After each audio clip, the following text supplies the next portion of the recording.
Please be advised that the views and opinions of the host and guests do not reflect those of the station, the management, and its network.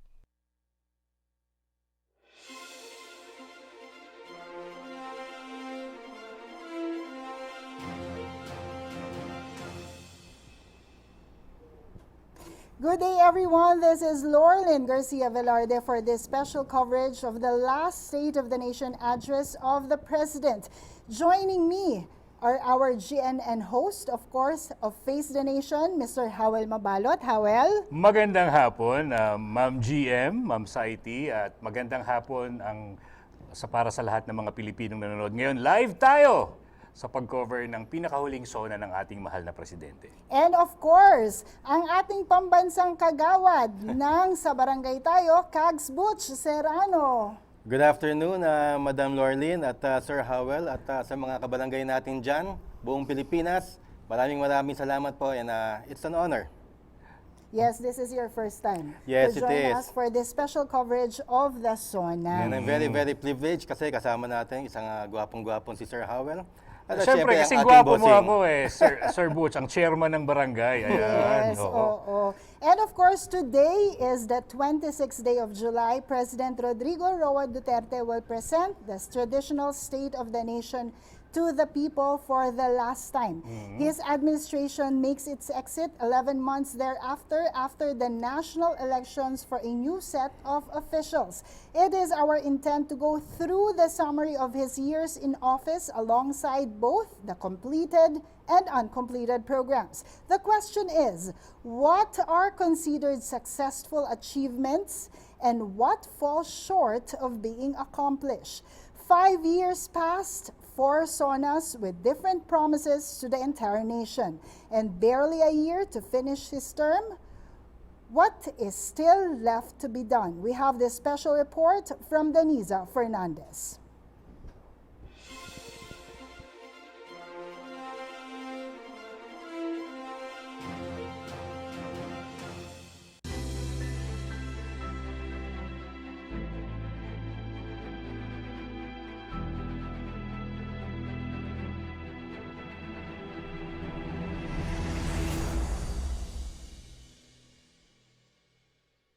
Five years of leadership, 5 State of the Nation addresses or SONAs passed.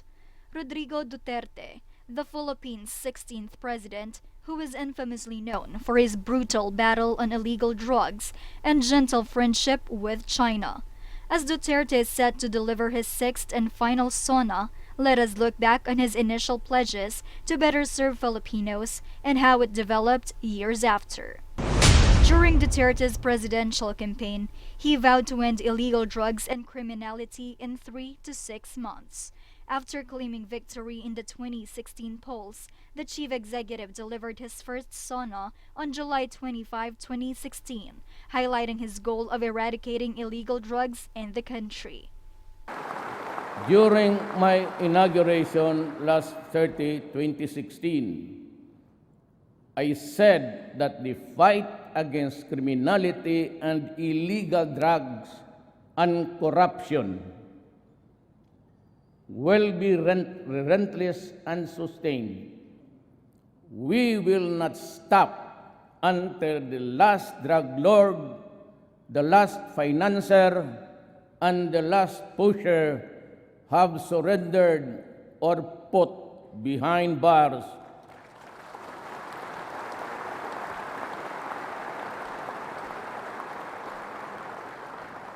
Or below the ground, if they so wish.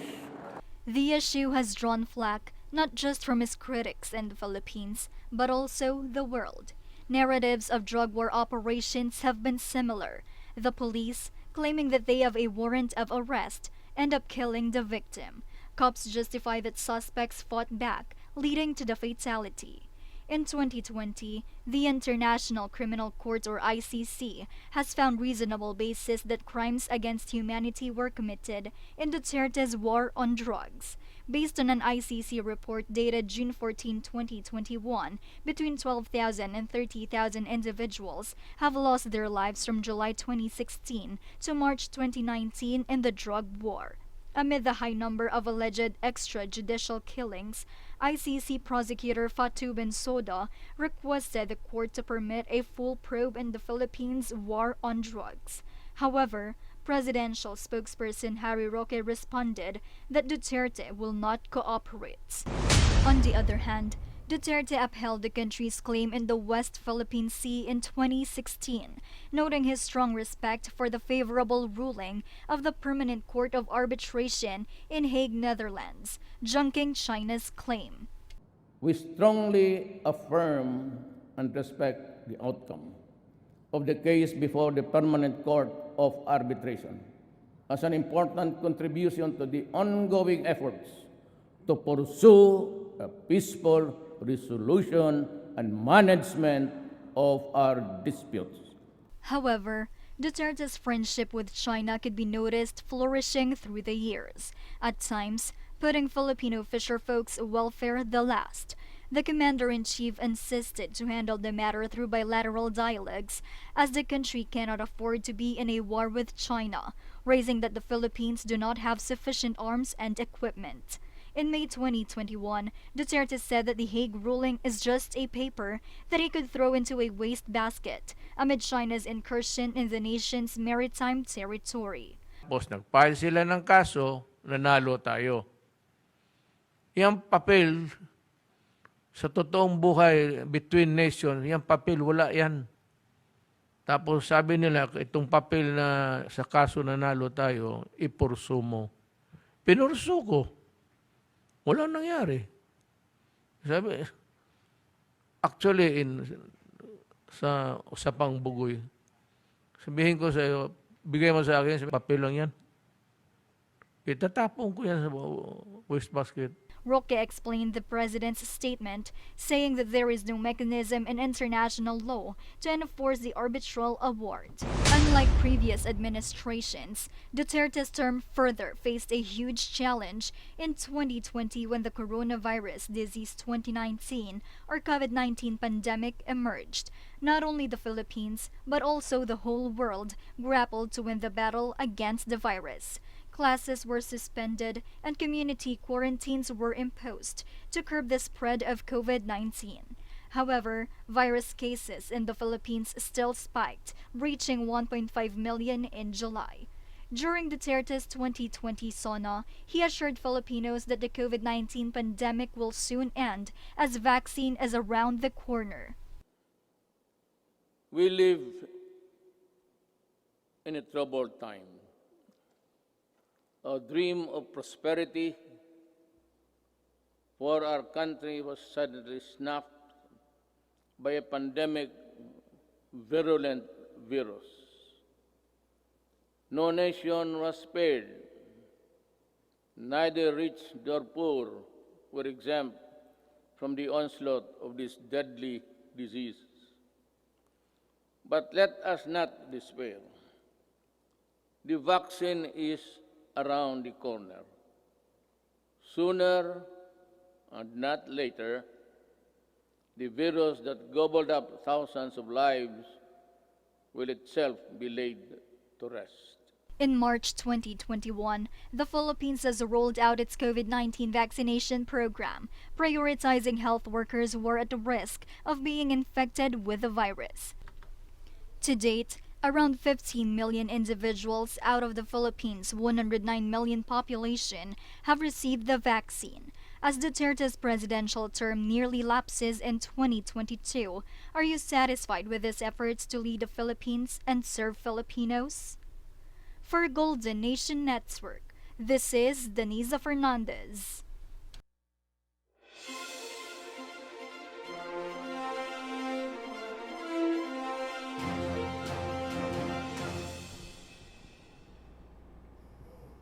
And that was Denisa Fernandez. So we have to look back. Ano nga ba ang mga naging priority or sinabi ng Pangulo sa kanyang mga nakaraang SONA? Siyempre, unang-una dyan, di ba sinabi niya, ang ating laban sa droga. So, ang naging yan talaga, alam natin na tinutukan niya ng mga kapulisan. Yun nga lang, nagkaroon ng maraming issue dahil sa pagpasok ng extrajudicial killings. At sa ngayon, patuloy pa rin na meron tayong mga nahuhuli. Pero sinasabi nga, nasan ba yung mga big fish? Kasi parang maliliit lang yung mga nahuhuli. Although, meron tayong ang ating NBI, ang ahensya din na naghahandle ng mga droga. Di ba marami din naman silang mga nahuhulihan ng malalaking bulto ng droga. Pero sabi nila, hindi pa nagiging sapat ito dun sa unang sinabi ng Pangulo na talaga namang tututukan natin ang droga sa Pilipinas.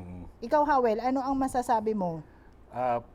Para sa akin yung pangako niya, nangako siya na 3 hanggang 6 na buwan, matatapos ang problema sa droga. Naniniwala ako na during that time, ang kanyang kaalaman ay ganon lamang kababaw ang problema sa lipunan natin. But the truth is, deeply embedded, nasa fabric na, even sa politics, even alam natin na may mga narco-politicians, even the police, not all, pero some were protectors of drugs. So alam ko, I understood his frustration back then. Pero ang mahalaga ngayon, although hindi nga 3 to 6 months, in fact, hanggang ngayon ongoing, for as long as we are actively and progressively pursuing na malinis ang ating bansa. Kasi alam natin, in the world, youngest and most robust nation population ay ang Pilipinas, mga bata. So tama yon, pag ang kabataan nalulong, sila ay liability. Pero pag ang kabataan ay nabigyan ng magandang kinabukasan, sila talaga ang magbibigay ng sigla sa ating ekonomiya. So para sa akin, it's an ongoing process. Yes. Na dapat ipagpatuloy. I-quote ko lang yung sinabi ni Danisa Fernandez kanina dun sa report niya. Kasi syempre itong issue natin sa droga, kasama nito yung extrajudicial killings. So sabi nga, based on ICC report dated June 14, 2021, between 12,000 to 30,000 individuals have lost their lives from July 2016 to March 2019 in the drug war. Ikaw, Butch, ano ang masasabi mo sa ating pakikipaglaban sa issue ng droga sa Pilipinas? Well, ako, madam, I have no qualms doon sa goal nila to rid the Philippines of drugs, drug users, drug lords. It's a lofty goal. At napaganda nga naman. In terms of politics, maganda yung pakinggan pero I share Mr. Howell's observation that he had a propitious, limited view of the drug war kasi Davao mayor siya iba sa Pilipinas. Iba pag pumapasok na yung Colombians, iba pag pumapasok na yung Chinese, iba sa Amerika. Matindi and marami siya talagang masasagasaan. If you're going to look back 10 years from now, you would say that this could be, hindi pa naman tapos ang lahat, but this could be the black eye in President Rodrigo Duterte's administration. Simply because it all suddenly stopped when the pandemic came in. Of course, iba ang issue yan, no? Pero tumigil after ng EJK rather.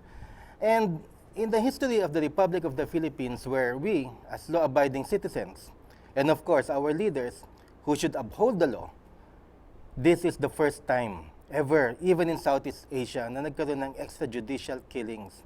And I am talking about killings that are more than 10 to 15,000 of the masses, those small-time drug users, even higher than the martial law years.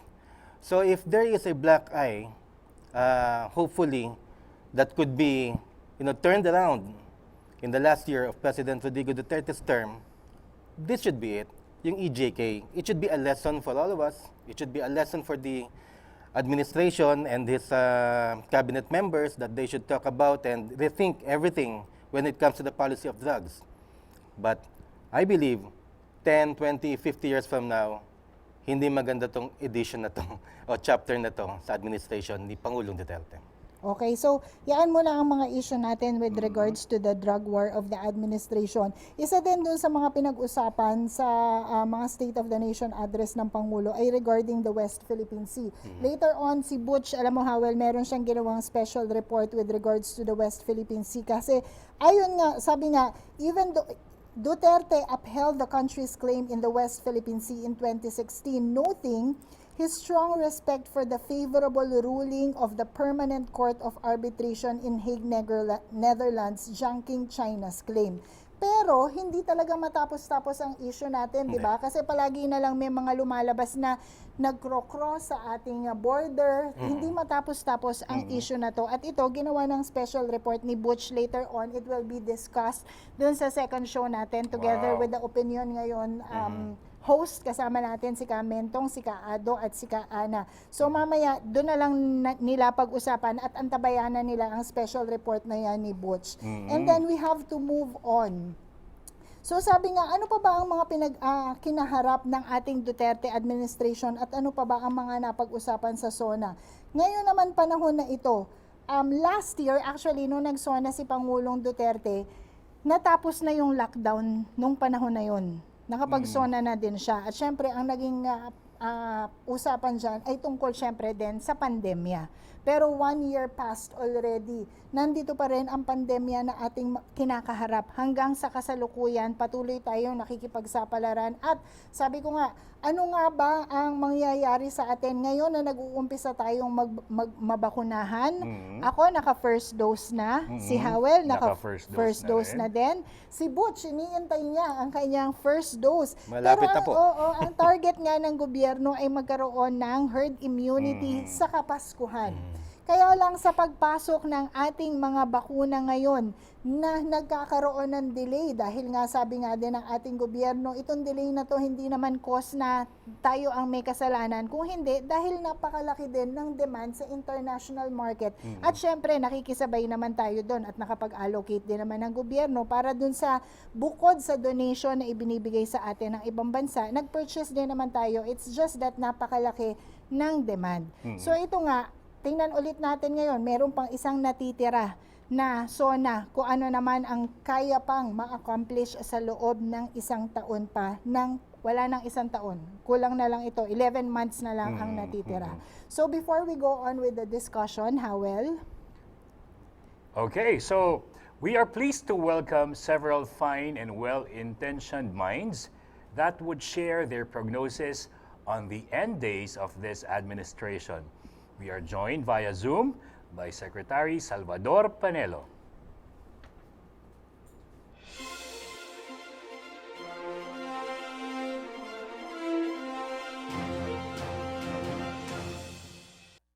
Today, President Rodrigo Roa Duterte is scheduled to deliver his final State of the Nation address. What was it like over the past several years, and how challenging it has been, and how did our people and the entire country benefited under his leadership? Joining us today on Face the Nation is no other than the President's Chief Legal Counsel, Secretary Salvador Panelo. A pleasant day to you, sir, and welcome to our program on this particular occasion, presenting the President's final State of the Nation address. Pleasant day to you too, Freddie. Sir, if we are to look at the challenges which the President encountered, how did the President respond to the call of leadership, especially in terms of ensuring that our country will be better after 6 years of his term as President? Well, if you will look at the accomplishments of this president, you will be overwhelmed by the successes, the programs that have been placed on the table, and he succeeded. All aspects, all the promises he has made during the campaign have been fulfilled. Look at the campaign against illegal drugs. We have successfully made several arrests of those involved in illegal drugs, prosecuted them. We have also dismantled factories of illegal drugs. And then you look at the campaign promise of the president with respect to criminality. We have reduced criminality rates. People now can walk on the streets without fear of being kidnapped, ambushed, or held up or raped. And then if you look at the program on rebellion, the passage of the barn as with respect to the Muslim rebellion has definitely established peace between the rebels and the government. With respect to the communist insurgency, many have surrendered because of the programs initiated by the government to induce them to return back to the fold of the law. And then we have the problem on housing. Thousands of housing units have been given to those who have none. And with respect to the distribution of lands to the landless, I think this government, this administration, has the biggest number of distribution of land certificates to the farmers. And then with respect to the economy, even if we have this pandemic, we have retained a credit rating of BBB plus, which only shows that our economic managers have laid down economic policies that made our economy, even at this crisis, stable. And as far as the responses of the government is concerned, with respect to coronavirus, I think we have done a lot. And if you compare us with other countries, we have been commended by the World Health Organization that we have made the correct responses. And with respect to one of the biggest achievement, of course, is the build, build, build. We have built thousands of kilometers of roads, hundreds of bridges, and then we go to the airports. We have now, I think, 127 airports all over, and the other airports are being rehabilitated. There's so many constructions going on, expressways that have reduced travel time by so much. So I think this president has achieved a lot during the 5 years that he has been occupying his office. Sir, whether you like it or not, despite the achievements of the president in many fields, critics will always be there. And if you look at the critics, the attacks on the president is not very good. But then, is there any basis, at least for the opposition, to say that the president has not been able to live up to expectations as promised in the 2016 elections? Well, as you correctly say, the critics and opposition will always be there. They will always try to look for anything that may be raised to an issue of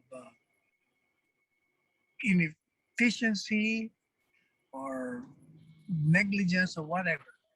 But the fact remains that if you look at the survey, the people themselves are the ones that will assess this administration. And we have time and again, surveys after surveys, the president's trust and approval rating are astronomical. And no president has ever achieved this. And in the words of BBC commentator, I forgot his name, he said that the rating of this president is so stratospheric that only presidents that are heads of state can dream about. How do you look now to the future of the president, though? Well, so many people have been asking him to run for the vice presidency. And well, the president somehow, what exactly is in the president's mind? Will the president consider running for vice president and at the same time team up with his daughter, Davao City Mayor Sara Duterte? Well, he made himself clear. He said if running for vice president will be a good factor in continuing with his program of government, and that will help in the nation building, then he will run. Otherwise, he will not. Now, with respect to him running with a daughter, I think that's out of the question because Mayor Sara told me specifically that she will not run if the president runs for vice president. And the president also doesn't want the daughter to run. That is why I have proposed an alternative. Because already I've been going around the Philippines and really people would want these two to occupy the president and vice president positions. Now, but the problem is both of them do not want to run together. So I said, then Mayor Sara should run independently without a running mate, and the president running for vice president without also a running mate. At the end of the day, people will have to choose. So there are so many candidates wanting to be presidents and vice presidents. So it's a free for all, but given the surveys and given the reality on the ground, this mayor of Davao City and the incumbent president will win hands down. It's game over if the president runs for president or vice So, president.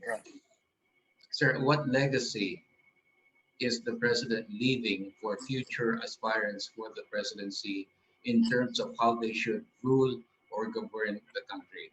Well, my appeal to my countrymen is keep on trusting this president. He has shown how he has been loyal and fealty to the constitutional command for him to serve and to protect the people. He has shown how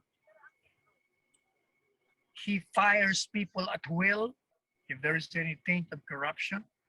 He has responded efficiently to the needs of the ordinary person, especially those who belong to the lowest strata of our society. He has shown compassion to his enemies. He has not sued anyone that has attempted to destroy his reputation and his family. He's a very kind, compassionate person. And yet he has the ironclad political will that sets him apart from all other presidents. Thank you very much, Secretary, for joining us today, giving us insights on how the president has performed and how future leaders would follow in terms of governing the country. So thank you very much, Secretary Salvador Panelo, the President's Chief Legal Counsel, for joining us here on our special on the President's last State of the Nation address to be delivered before Congress.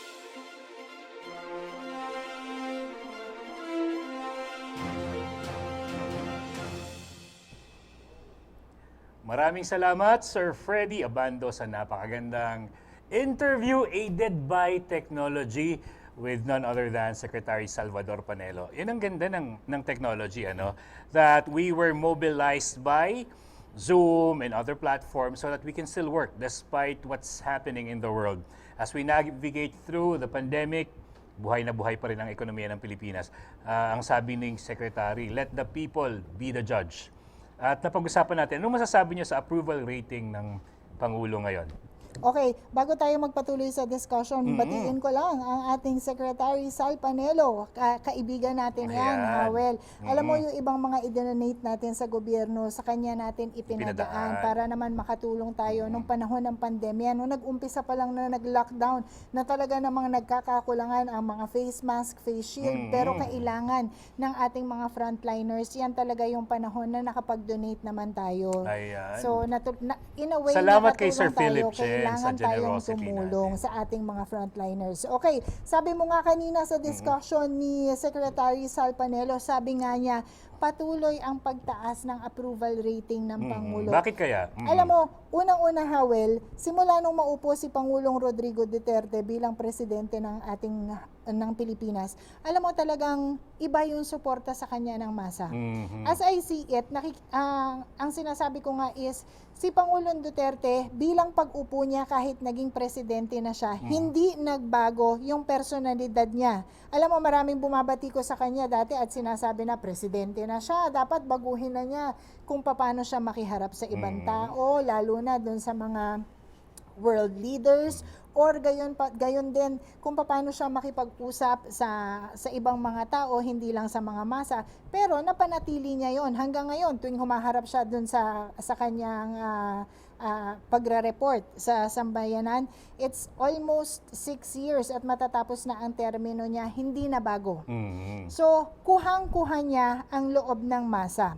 Ako, pangalawa pang dahilan na nakikita ko kung bakit patuloy ang pagtaas ng approval rating ng Pangulo. Siya lang ang alam ko na Pangulo na merong pinagdaan ng pandemya. Ayan. Considering merong pandemya, alam mo, napakahirap ng pandemya kasi unang-una, napakahirap talaga na problemahin kung saan ka nga ba kukuha ng napakaraming budget para matustusan mo ang pangangailangan ng masang Pilipino na umaasa na nasa loob ng tahanan nila, umasa sa gobyerno dahil hindi makalabas or hindi rin nawalan ng trabaho, pero ginawa ng paraan. Of course, ang pagbabatikos hindi naman mawawala talaga yan. Pero sa nakikita ng mga tao, dumadating sa kanila ang tulong ng gobyerno sa panahon na nangangailangan sila. Kaya sa tingin ko, ramdam pa rin nila kung ano yung nakita nila kay Pangulong Duterte noong araw. Ito ay ang pinag-uusapan natin, ang masa. So kung anong mukha niya at pagkatao niya mula nung simula, wala siyang itinago. Oo, wala siyang itinago. Itinuloy lang niya. Itinuloy Hindi niya niya kung sino binago siya. yung sarili niya. At yun ang dahilan kaya siya mahal na mahal humarap ng tayo taong sa bayan. pandemya. Kung naiiyak siya, umiiyak siya, nagsasalita siya bilang ama ng Pilipinas at doon nararamdaman ng masang Pilipino si Pangulong Duterte. Ayan. So, bilang ama ng Pilipinas. Oo. So, Sir Butch, ikaw, anong opinion mo dito? Ang opinion ko dito, not since President Estrada has the Filipinos had an emotional connection with their president. We must remember nung time nang tumakbo si President Estrada, almost 70% ng voting populace bumoto sa kanya because he was not only well-known, pero yung ugali niya na the tough kid, the tough man that he is, street smart, ito dala-dala din ni Pangulong Rodrigo Duterte. So, yan nga, tama po yan, hindi talaga siya nagbago and nararamdaman ng Filipino voters yan Especially kung in times of crisis, sinabi nga ni Ms. Sorlin.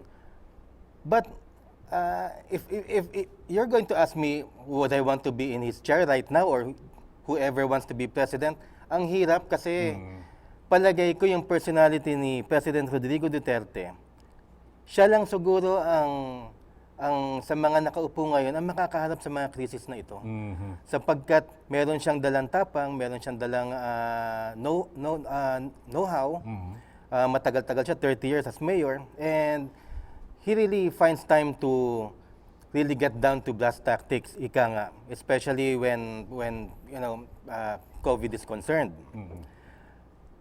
Unfortunately, ang pagdating sa COVID, we have only less than 8% pa lang ang fully vaccinated dito sa Pilipinas. And their goal right now, well, yun ang talagang tinarget nila before the year ends is dapat 100%, 58 million.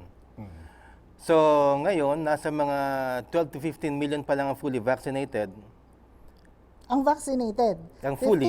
Ang vaccinated. Yeah, yes. ang vaccinated, nasa 15 million. 18, nasa 15 million. Tapos, ang fully vaccinated dyan ay parang nasa kalahati yata. Yes.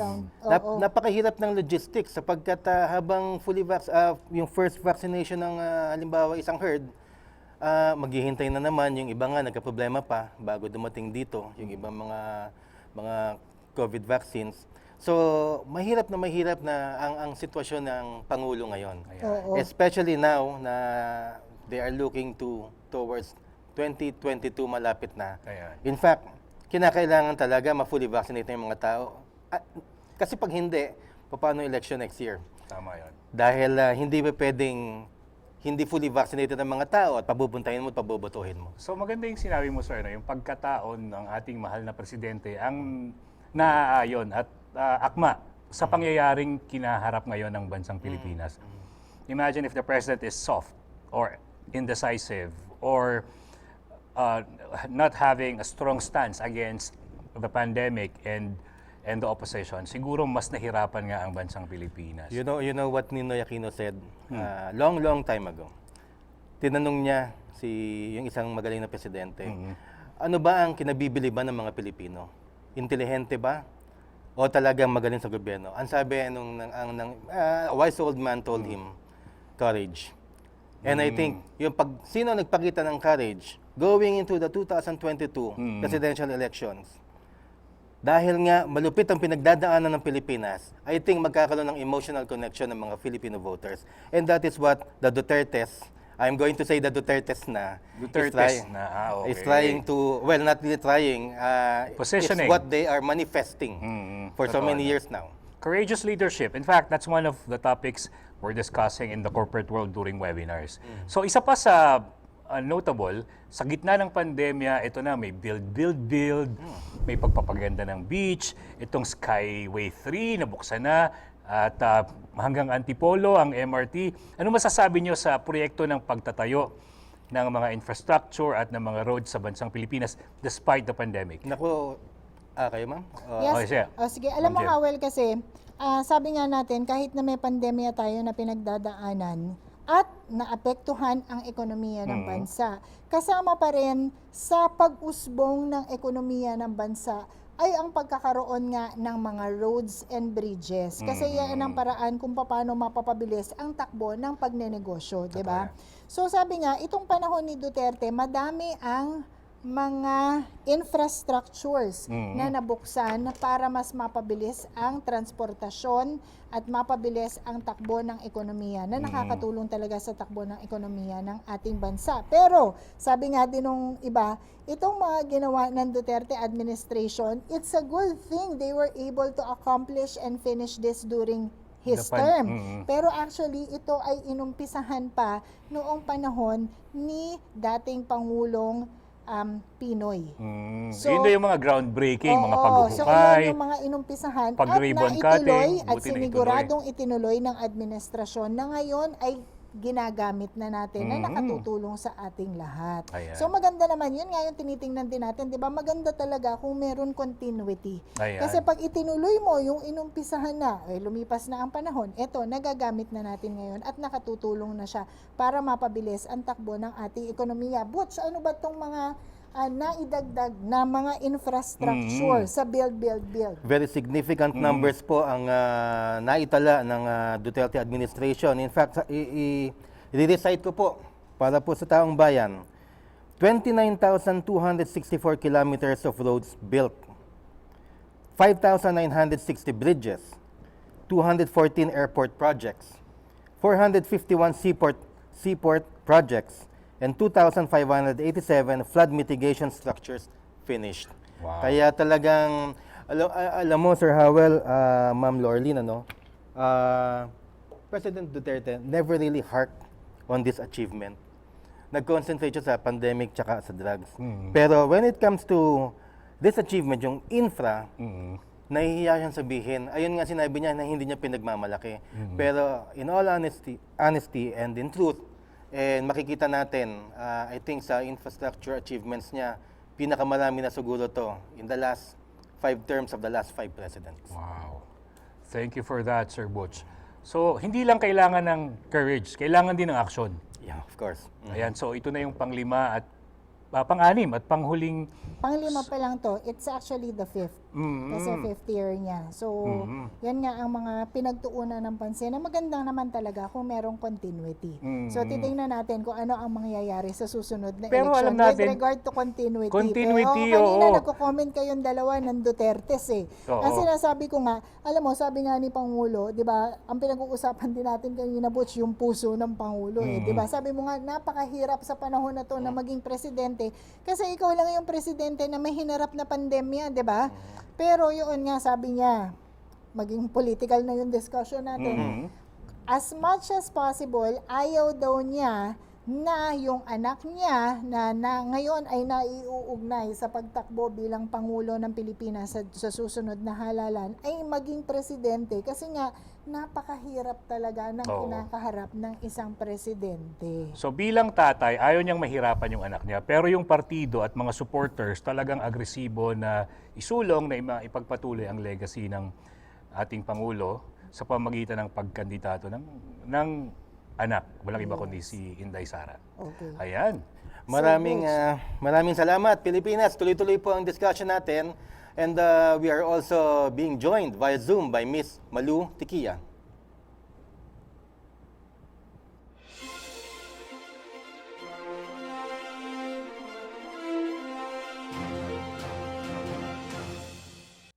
A pleasant day. This is Freddy Abando. Today, we take a good look at how the president has performed over the past 5 years with less than a year remaining in his term. And this will be his final State of the Nation address. Joining us today is Ms. Malu Tikia, who is one of the country's top political advisors, as she shares with us her views on how the President Rodrigo Roa Duterte, has performed in office. So, a pleasant day to you, Malu, and welcome to our coverage of the State of the Nation, the final one for President Duterte. Thank you, Freddie, and good day to all your televiewers. Thank you for this invitation. If you were to look at the past several years and look at what the Duterte administration has been able to accomplish, what are the bright spots and what are the sore spots of the president's leadership? I think the bright spots, essentially the first 100 days where much has been talked about in the improvement of frontline services. Another bright spot is the build, where this administration has really left a mark in terms of infrastructure development. Another bright spot, but some would probably consider it a sore spot, is, as far as I'm concerned, the independent and neutral foreign policy. It has placed the Philippines, a small country, in the arm's way of two behemoths. And essentially, it highlights the importance of our location globally when it comes to the sea lanes that pass through our country. I think those three are key in the past 5 years of this administration. The sore points could really be presidential communication is really something that we had to get used to, simply because this is a president who didn't really bother performing according to tradition. When you say presidential communication, and I refer to the way national addresses are made and the way that even presidential speech is very, very different from what we were used to. That doesn't mean that he does not communicate well. In fact, he uses communication in a very, very different manner when compared to the rest of the presidents in our history. Another sore point could be the way we are addressing the pandemic. Yes, it's a whole of nation approach, which is good and bad, but essentially you cannot pinpoint the accountability of agencies because these are interagency and very ad hoc. And if you look at it, we evolve every time there is a challenge in terms of the risk in managing the pandemic. And the evolution is essentially from frontline defined by medical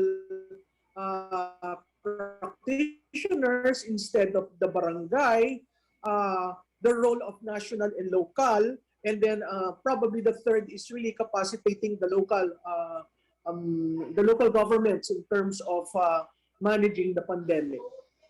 Now, in terms of the remaining years of the administration, we look at the possibility of something new that may happen in next year's elections because his political allies are talking of the president running for vice president, and the big question is, will he? And what sort of message would he deliver before the state of the nation that will say that he is running, and perhaps his own daughter will run for the presidency? I think, Freddie, one thing that we should bear in mind is that this is the first time that Mindanao is in the center stage. And I don't think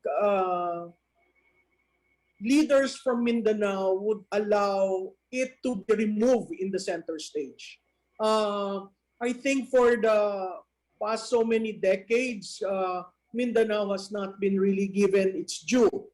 So with that, my sense is the float made by the president to run as vice president is essentially a strategic move. It prevents anyone to put together a strong tandem. That's one. It consolidates Mindanao because there are several names being branded about as potential presidential balls coming from Mindanao. You cannot enter October with Mindanao, your strong base being, carved out by the names there. So announcing that he will run for vice president is the way to hold on to that base. I think the daughter has already made an announcement that if ever his father will run as vice president, she will not run. I think she has also said that she is her own persona and she has a different way of governance. Third, I think we can expect really a different approach from the father to the daughter if ever the mayor of Davao City will run, because if you look at the way Davao is being run today, it's very, very different from that of Mayor Rodi Duterte. So, will we see a Duterte? Probably Mindanaoans would want that, and there'd be some support for that tandem. But would it be strategic? No, it won't. Because technically, Luzon is 56%. So for you to be able to gain a foothold in Luzon, you need someone coming from that. And a Duterte is very, very hard because to realize a victory, because Mindanao only holds 24% of the total registered voters. So if you do the math, Duterte may be a favorite for Mindanaoans, but to win, that would be a problem. But of course, if the president decides to be a candidate for the vice president, that is a strong candidate. But I don't know if that will be the tandem that we will see come October. As a final question, Malu, is in a scale of 1 to 10, how would you rate the president overall for the past several years? Well, this president dared enter certain areas where previous presidents never went to. And when I say previous presidents, that basically revolves around the post-EDSA years. So he was up against certain vested interests. He fought for the right of the citizens to have decent services when it comes to utilities. He dared get hold of certain properties that were held by oligarchs. So I would say this is a president with a lot of audacity. And if I'm going to grade him, I would say from a range of 1 to 10, 10 being the highest, I would say 8. Okay, thank you very much, Malu, for joining us. And I'm sure with that number of 8, if the president was watching before his State of the Nation, so thank you very much, Malu, for that very high grade, higher than most presidents that you have been seeing over the past several years. So thank you and God bless Ms. Malu Tigya, one of the country's best political advisors that I've been able to interview over the years, giving his her true measure of how President Duterte has performed. So thank you very much and God bless, and you better take care of yourself, man. Thank you. Thank you, Freddie.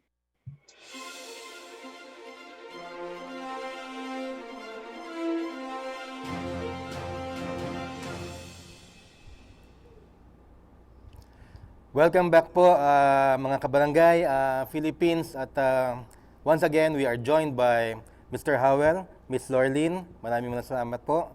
At tuloy-tuloy po ang ating pong discussion, especially now na ang diniscuss ay ng isang political strategist na si Ms. Malu Tigya ay ang political actuations or movements na ginagawa ngayon ng administration. Now, let's concentrate first dito po sa administration kasi sila ang matunog eh. Sila ang pinag-uusapan ngayon. Sino ba talaga ang magiging lineup? And the good political strategist is, and perhaps I am one of the belief, na it's going to be a Duterte tandem. Pero masyado pang maaga, of course, and all the political maneuverings are still happening behind the scenes. So, Sir Howell, given the situation right now na malapit ng hopefully matapos tong COVID pandemic, sabi nyo nga po, may mga confidence na mga Pilipino na lumabas, hindi na tayo masyado nasashock. At ang ekonomiya natin, bale sa Philippine peso rate, 50 plus pa rin, 50 pesos pa rin. So, na-maintain niya. Pero the political situation will be very, very exciting come 2022. Ano ba?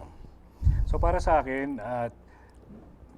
taking what you have mentioned about courage, tapos yung sinabi yung pagiging puso ng tatay, at yung mga napatunayan. Kasi hindi masasabing fake news yung infrastructure. Kasi nadadaanan nyo eh. So if they were able to win the hearts and trust of the Filipino people, so it only makes sense that it should be continued by Sara Duterte. So alam naman natin, as a father, torn siya si President Duterte. Sabi niya, huwag kang tatakbo. As a father. But then again, if the party itself, the people are rallying behind Sara, so the pressure is on. And the clamor, nakikita natin, ang mga Pilipino would want the legacy to continue, would want the strong leadership, would want the same courage. And this time, alam natin na bukod sa mga lakas na ipinakita ni President Duterte na mayroon si Sara, isa sa dagdag sa kanya yung pagiging nanay din niya. At hindi lang nanay, yung kanina during the break, we were talking about how women in power are women of power.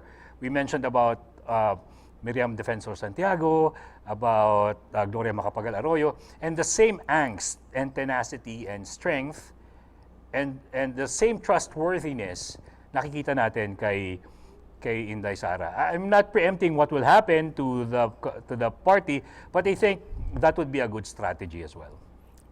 Ms. Lorlene, ang binanggit po niya legacy and continuity and courage. Sa inyo naman Yes, alam mo, sinabi mo kanina, Butch, come next year, makikita natin, nako, this year pa lang, di ba, ramdam na natin kung sino at naglalabas na din ang ibang partido ng mga possible lineup nila for next year's election. Pero syempre, with the filing of the candidacy come October, siguradong kitang-kita natin kung sino na ang mga maglalaban-laban. Right. Although syempre, ang campaign period para dyan ay February pa, kung hindi ako nagkakamali. Pero ngayon pa nga lang nakikita na natin ang movement ng mga bawat partido. Kaya nakikita mo na din kung sino ang may lakas. Meron na ding mga nagdeklara ng kanilang pagkandidato. Pero sa panahon ngayon, sa aking tingin, ay napakaaga pa talaga.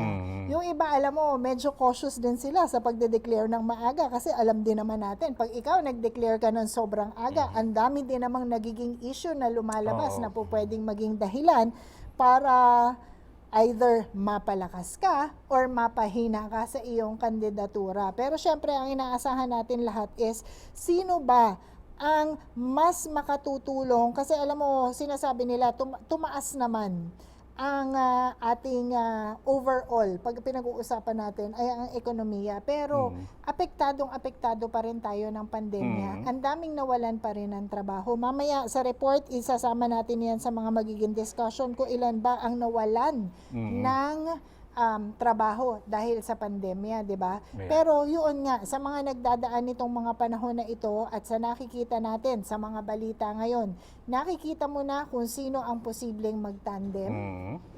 Nakikita na natin kung sino yung mga nauna nang nag-declare. Lahat naman sila, ang sinasabi nila, Butch, kasi gusto nga nilang makapaglingkod sa taong bayan at maibigay ang kanilang serbisyo sa taong bayan. So, hindi naman po pwede na ikaw ay puro puso lang.